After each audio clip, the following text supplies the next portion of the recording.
Welcome to the Entertainment Business Podcast. I'm your host, Tisha Morris. Join me as we go inside the entertainment industry of film, TV, books, music, and all content creation, where we'll weave together the creative and business of entertainment with practical tips, inspirational interviews, and insider information of all the latest trends. And with that, let's get on with the show.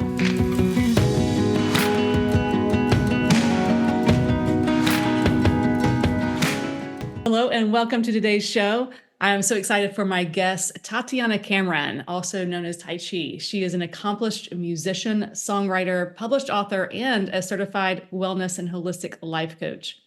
Tajci's journey began as a teenage pop sensation in Croatia, and as a platinum-selling recording artist, her fame included the creation of a Barbie doll in her likeness. Despite her success, Tajci made the remarkable choice to leave her label and embark on a journey of self-discovery in New York City studying musical theater.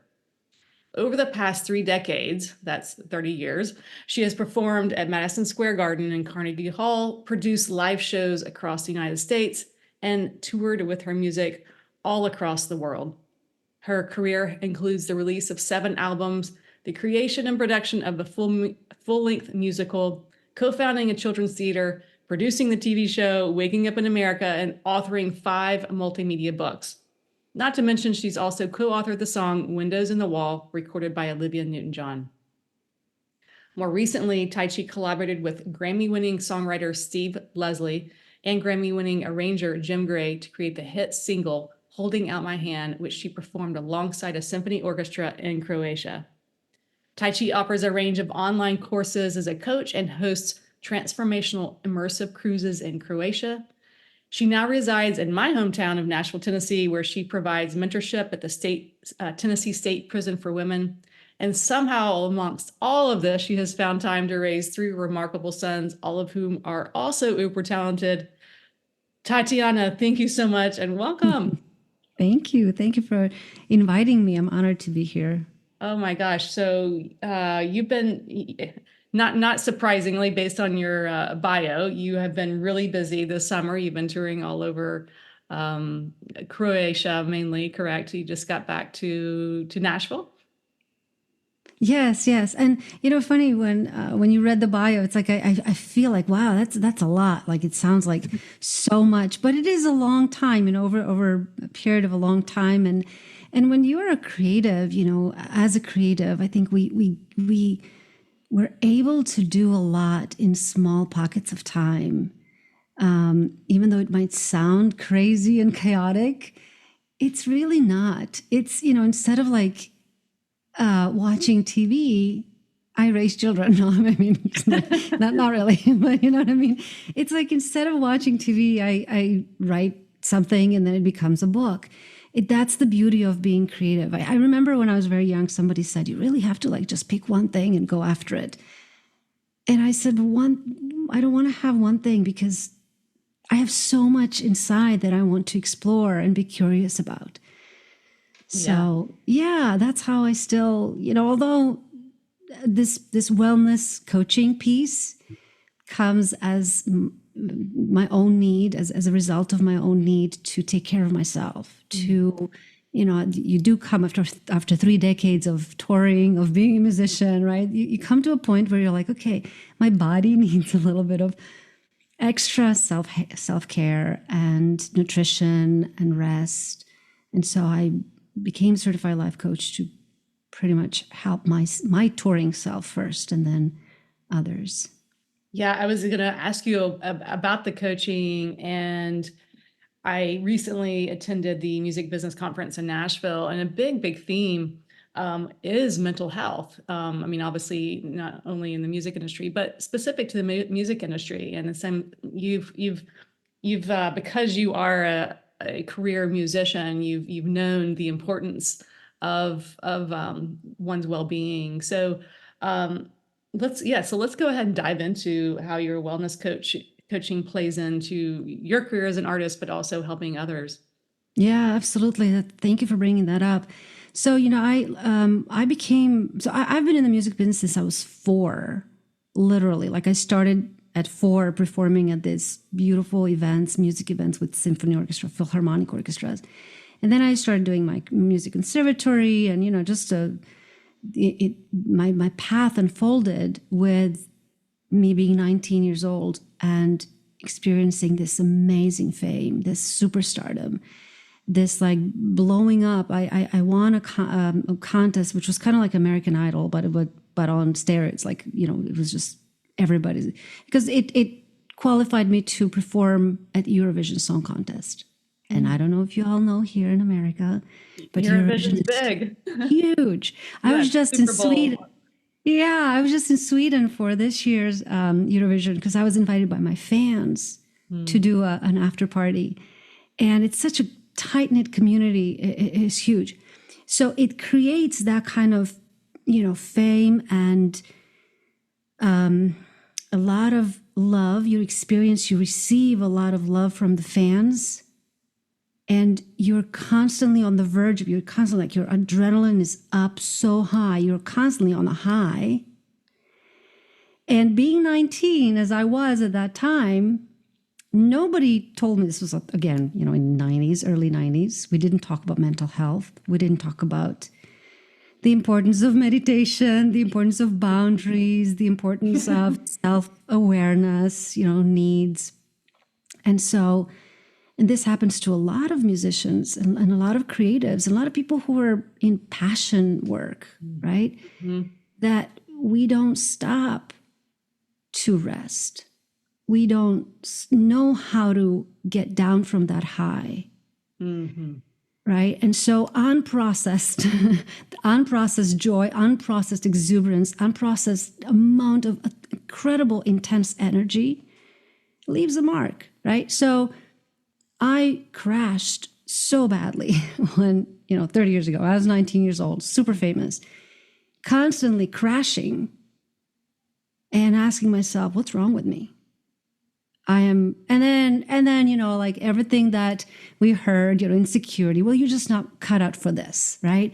You should be stronger. You should be this. You're lazy. You're not resilient. You're too sensitive, man up, woman up, whatever, right? And so all of that creates even more insecurity, even more confusion, and we break, or we start drinking, taking, just leaning on anything else that can kind of numb that pain, distract us from, because it's painful, right?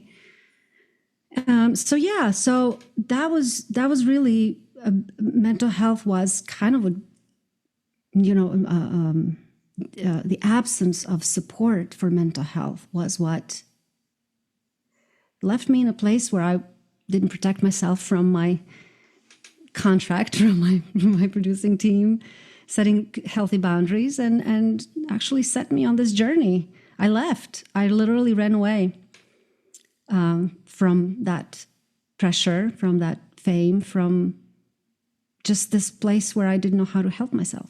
Mm-hmm. And that's really where I am now. I want to share from my personal experience and the tools that I've learned as a coach to help artists to not have to do that. Yeah, I guess I haven't thought about it in such a focused way as now, how important that is. Like, the high, like you said, the highs, like I don't really like my day.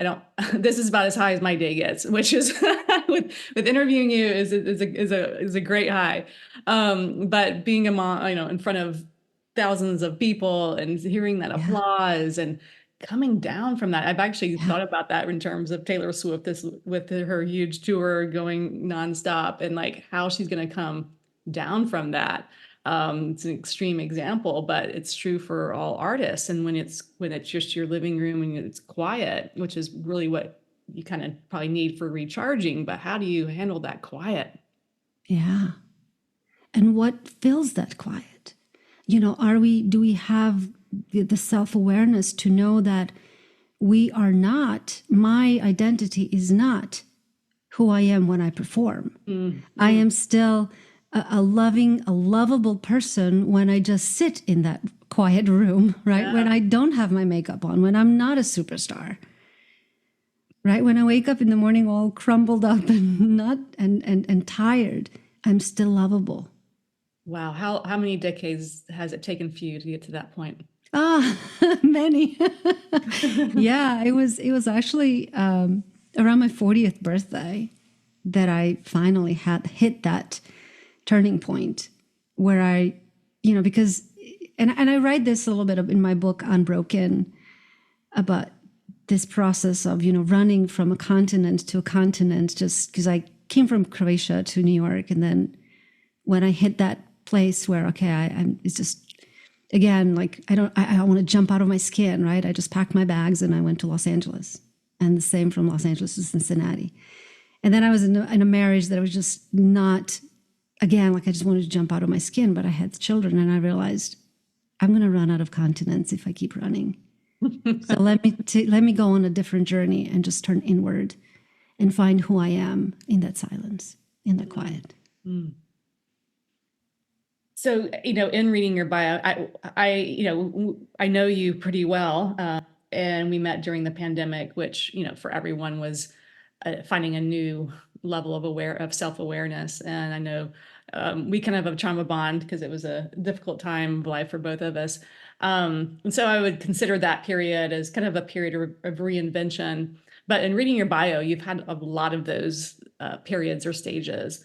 Talk about how important it is as an artist specifically to, we use the word reinvention, but I think what it is just finding new aspects of yourself, creatively and personally, which you just kind of touched on. But talk about how that is for an artist of finding what we think of as reinvention, but I think it's probably more than just reinvention. Yeah, for me, I guess to me that says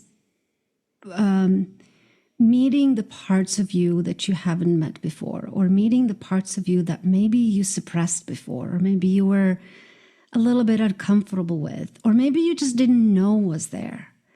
It doesn't have to be always stuff that's uncomfortable. It could just also be something that we didn't even know was there. I was just talking to somebody, a process where I was saying, but they were saying, well, you should have known, but how do I know what I don't know? Right? So just take it with compassion and just being open and curious about all those parts that you, that are there, that will show up. And I think for us, the pandemic for me, it was such a difficult time because, as you know, Nashville shut down.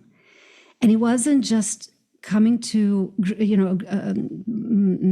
dealing with my own loss of my tour, my work. And my husband had died just, a few years before that. So I was just getting back on my feet. And I should say my husband was my business partner. He was my booking agent and manager. And so it was shocking. But more so seeing the trucks, actually seeing the physical trucks being parked, running into so many musicians and creatives who were without work. The whole industry, the support part of the industry, was even more horrifying. And it was the first time that the music stopped, right? Like the music didn't stop, but the trucks stopped. Yeah. And I do have to say, Tisha, that I'm so grateful that I ran into you, and what you provided at the moment was so, so beautiful. Just how you guided us through, because I attended your writing groups, how you guided us through that reinvention was really beautiful. And I want to encourage all your podcast listeners to be in contact and check out all your stuff, because it's really, really, really, really amazing. Oh, well, thank you. So that time, I mean, yeah, not performing and talk about the quiet was really quiet. You found ways of doing, concerts online, but I think you found that deeper gear level within yourself. Until we've had certain life experiences, do we have the opportunity to have new aspects of ourselves? Yeah. I do want to read you a quote. This just opened up my eyes and kind of like, it speaks to what we're talking about now. Okay. And my middle son, I have 3 sons, The oldest, Dante, is 24, working for a VR agency. The youngest is a filmmaker, a freshman at SCAD. And my Evan Amadeus, who is my middle son, he just graduated SCAD with a degree in UX design. And so he was asked to make his portfolio. And he wrote, "To define myself for now, I've decided not to. I'd rather the edges of my brand be rough while the soles of my shoes become worn." Mm. And so I wanted to share this quote because this is exactly reinventing, allowing yourself not to brand yourself so tightly, but actually just, allow your soles of your shoes to become worn until that moment, right? Until you wore out your journey. You're constantly reinventing yourself. You allow yourself to be curious about who you are, how you can create. As a musician throughout genres, for me, because I sing jazz and pop and country and inspirational music and write as a writer, and even in one of my books, Unbroken, I include my own doodles. I'm not a visual artist, but why not? Be curious, be free. Yes, yes, yes. All right, so let's talk a little business. Since you've been in the career for a very long time, since yes. you were a child, you've seen and had some good deals and some bad deals, and you've obviously learned what you now can see the red flags. Tell us some of those red flags you've learned. Well, first, let me say that, as we just had this beautiful, spiritual musings, right? This is a kind of a place where when you are feeling in this creative, just amazing, passionate, fulfilling place, you don't want to read any or sign anything. Like, that's the time when you just want to say, okay, you know what? When I come down, right? When I get out of my high, I'm going to call my lawyer, my attorney. There's always legal aid society. There's always ways to get an attorney. You don't ever have to sign anything without somebody looking it over. Okay, so that for me, I just want to say that because I made that mistake. And when I won this competition in Croatia, I was on the super high. I mean, I was not even I think legally, I was not, if I really, it was 2024, and I bet if I went to a court, they'd say, yeah, she was, it's like I was drunk or drugged, right? Because my manager literally caught me in that high and said, now you have to sign. And he didn't say have to. He said, now sign, because this is going to protect you from all the bad guys out there, right? So you feel vulnerable, you feel emotional, you love what you do. And I signed, and I literally signed my life away. It was such a bad contract. They still talk about I'm in Croatia. I go back oh yeah, yours is one of the worst contracts ever. In the Museum of Bad Contracts, yours is yes. framed. Yeah. So the red flags is, first of all, are the people who you're signing with, are they encouraging you to get an attorney, to get a legal advice? If not, run away. Okay. And second of all, I learned to look for exit clauses. Everything's great. When everything's great, all the contracts are, everything's great. But really, when things go wrong, how easy it is to leave. Yeah. Right. If there's no exit clause, I would be I'm not sure. I want to sign this. Mm-hmm. Great advice. I couldn't agree more. Well, it's just from personal experience, unfortunately. Unfortunately, I spend a lot of my day of thinking about things that can go wrong. And that's what good attorneys do. But I also am optimistic that things will go well. And what are some of the things you look for when you feel that? What are some whether it's intuitive or practical of when you are partnering with someone, or when it works out really well? What are those? Well, I mean, it's collaboration is a beautiful thing, and for me, the best experience is when everything was communicated and is communicated ahead of time. When there's no, awkwardness, when everything's put on a table, and again, everything that is known is put on a table because obviously everything's changing all the time.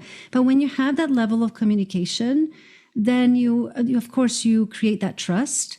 Mm-hmm. And in that trust, you can bring up all kinds of situations. Whatever comes in, that you can trust that you have open communication, that solution can be found. Yeah. Because things happen, life happens. You might get an opportunity, right, that you didn't think about, and now you have to split the money. You have to split. The cut might be different. You might be, if you're collaborating with somebody and you are the one that's placed the work, and you feel like, well, maybe I contribute a little bit more.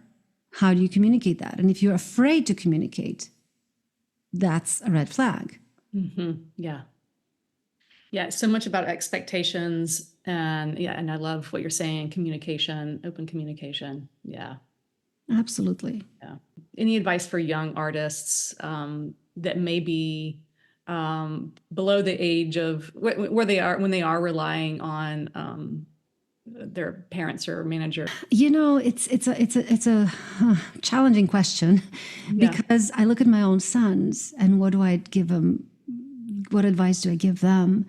And I find myself just saying, be curious, stay open to the opportunities. Don't be that's it. Just be curious and be open to the opportunities, and then have somebody watch your back. Because if we feel we're alone, especially young people, right, you're always gonna bring that caution, that anxiety in, that fear, which might narrow down your path, right? You're always gonna be like on the lookout of who's after you, who's after hurting me or taking part of me, and that's just not good place to be as a creative. Yeah. So have somebody who is watching your back, whether it's could be a parent, but could be also somebody from the industry. Mm-hmm. I am a coach now, but I know that if I had a coach when I was at the height of my career, when I was 19, things would have been different. Yeah. I would have been able to then calm myself and get into that good place, in my mind, and mentally and emotionally, from which then I could seek, legal help and professional help. As a coach, what do you see what are some of the bigger blocks that you work with? And I assume you coach not only artists, but all kinds of creatives. Yeah, I think, the biggest problem right now, biggest challenge is really how to stay healthy, physically healthy, especially if you're a touring musician, especially any kind of passion work. You start working, and before you know it, it's 8 hours later, and your neck hurts, your stomach hurts because you're hungry, and then you eat something that you're not supposed to eat, or you eat, unbalanced diet. And the food that we consume these days, it's really not that great. I was just in Europe for 6 weeks, and I have to say, I came back to America and I was like, what is happening? How can we eat this poorly, right? When I cook at home, it's a different situation. But if you're out on the road, it's really hard. So I would say really taking care of your physical body as a creative, that's huge. Because I think that's creatives often, again, like you feel that high, you're driven by adrenaline. It's difficult for us to stop, to interrupt that flow, right? And say, oh, let me go make a nice little meal, healthy meal, right? Or let me go work out. Mm-hmm. And I understand, because when the inspiration hits you and it's there, you just take it, right? Right. And probably sleep also comes into a factor. I don't know. Yes. Is it true or a myth that creatives, particularly musicians, like to work at night? Well, I don't know that we like as much as, if you think about it, like I like to go to bed, let's say 10:30, now that I'm, aware of what my body needs. Right. But if I have a concert that starts at 8 and it's ends at 9:30, 9:45. By the time I do my VIPs and meet and greets, it's 10:30, 11. By the time I get home, it's midnight. I'm on such high that it's impossible for me to come down in 15 minutes. So there you go. It's already 1 a.m. Yep. Right. And we all know that sleep is about regular pattern. So that is very difficult for musicians. My one of my health and wellness teachers at the Chopra Center, because that's where I got my most recent certification, she said, now, yes, the sleep regularity of the sleep is hugely important.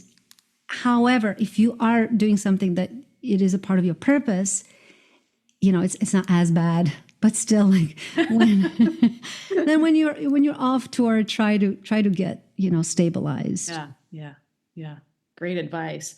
One of the cures for wellness is what you have a cruise in Croatia coming up. You do these somewhat regularly now. Yeah, so I still have 3 cabins. So now we're talking in June. I have 3 cabins. This year's cruise is September 28th till October 5th. So it's 7 days on this beautiful yacht in Croatia. And yes, I do them every year. I obviously took a few years off because of the pandemic, but now we're back on a yearly schedule. So anytime that you're going to go to Croatia with a local Croatian, it will be a health and wellness experience because just the lifestyle is so different. You will reset. You will remember what life is about, just how life comes with ease. The food in Croatia is exceptional. We also have junk food in Croatia, but if you eat, if you go with a local who will guide you to get the good stuff. The air, our Adriatic Sea is one of the just got recognized as one of the cleanest seas, body of water in salt water in the world. The way that the sea is and the air is really medicinal. Like people actually go to certain places in Croatia for benefits for many lung diseases. So, but then on top of that, on my cruise, we have meditations in the morning. We have a wellness team, the yoga, that we do yoga sessions and deep tissue massages and sound baths. And then we have music every night. We stop in different fishing villages. They're tiny little places where you can't, people say, oh yeah, I went on a cruise to Croatia on the big cruiser. But yes, then you just visited 2 ports and you just missed the whole thing. And each night we gather around the table at a local tavern that I picked. It's not like, necessarily where the tourists go. Right. And we have this beautiful experience of just sharing food and music, because food and music go together.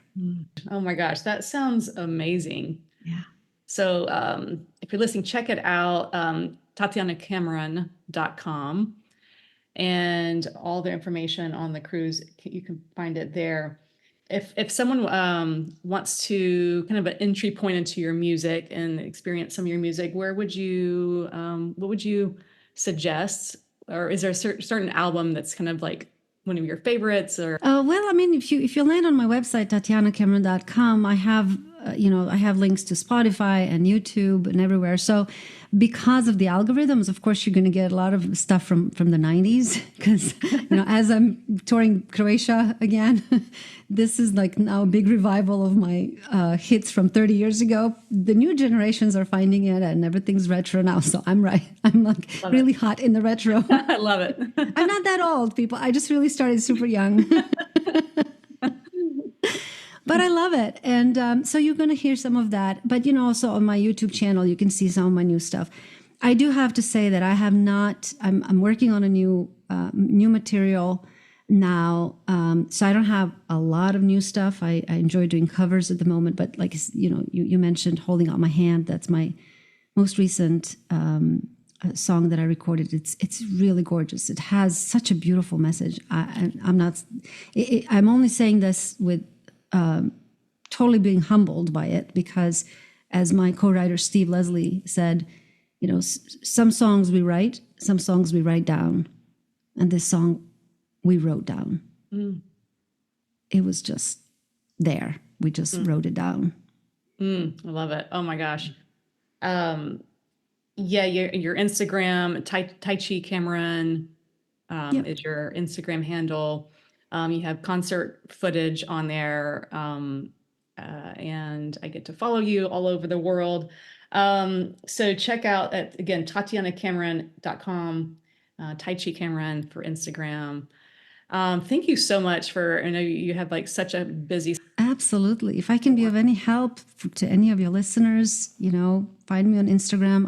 I'm also on Patreon, and there we have, I'm a captain for Professional Musicians A Club, where this is another great source for support, especially for musicians. Lots of great support we get.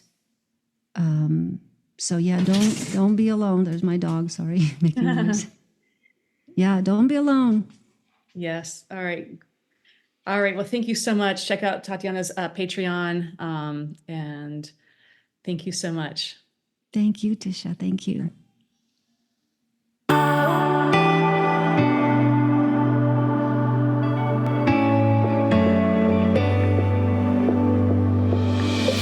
Thank you so much for listening to today's episode. If you like the podcast, please like, subscribe, maybe even share to your friends. And for more information about my services, visit my website at tishamorris.com. That's TISHAMORRIS.